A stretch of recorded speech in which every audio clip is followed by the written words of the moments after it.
பரிசுத்தம் இல்லாமல் தேவனை ஒருவனும் தரிசிக்க முடியாதுன்னு பைபிள்ல எங்க பாட்டாலும் எழுதியிருக்கு. அது ஏன்னா நம்ம சிந்தனையில கூட அசுத்தம் ஒட்டக்கூடாதுன்னு. அந்த காலத்துல வேசி மார்க்கத்துக்கு போனவங்களை கல்லறிந்து கொள்வார்கள் சொல்லுவாங்க.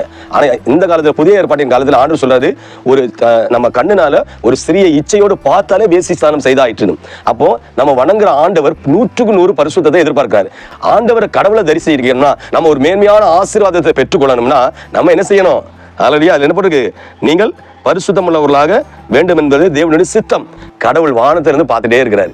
ஒரு தென்னை மரத்தை நீங்க எடுத்துட்டீங்கன்னா, தென்னை மரம் என்ன செய்யறது? நம்மளோட பெருசு. மலையை காட்டிலும் வானம் பெருசு. வானத்தை காட்டிலும், இந்த அண்ட சராசரி காட்டிலும் நம்ம படைத்த கடவுள் பெரியவர். இந்த உலகத்துல எத்தனையோ சூரியனை போல எத்தனையோ சூரியன்கள் இருக்கு. ஆராய்ச்சியாளர்கள் சொல்றாங்க, பூமியை போல எவ்வளவு இருக்கு. இதெல்லாம் படைத்தவர் ஒரு சின்ன ரூபத்துல இருப்பாரா? ஒரு போட்டோல இருப்பாரா? இல்ல நம்ம ஒரு இருக்கிற இடத்த கொண்டு வச்சா இருப்பாரா? அவர் ஒரு இடத்துல வைக்கவே முடியாது. அவர் பரிசுத்த ஆவியானவர். அவர் நம்மளோட வாசம் செய்துட்டே இருக்கிறார், டிராவல் பண்ணிட்டே இருக்கிறாரு. நம்ம கார்ல போகும்போது, பைக்ல போகும்போது, நடந்து போகும்போது, தூங்கும் போது நம்ம என்ன சிந்திக்கிறோம், நம்ம என்ன யோசிக்கிறோம், நம்ம ஏதாச்சும் செய்யறோமா, தவறு செய்யறோமா பார்த்துட்டே இருக்கிறாரு. ஏன்னா அவன் செய்த பாவத்துக்கு தண்டனை அவன் பக்கத்திலே வருது.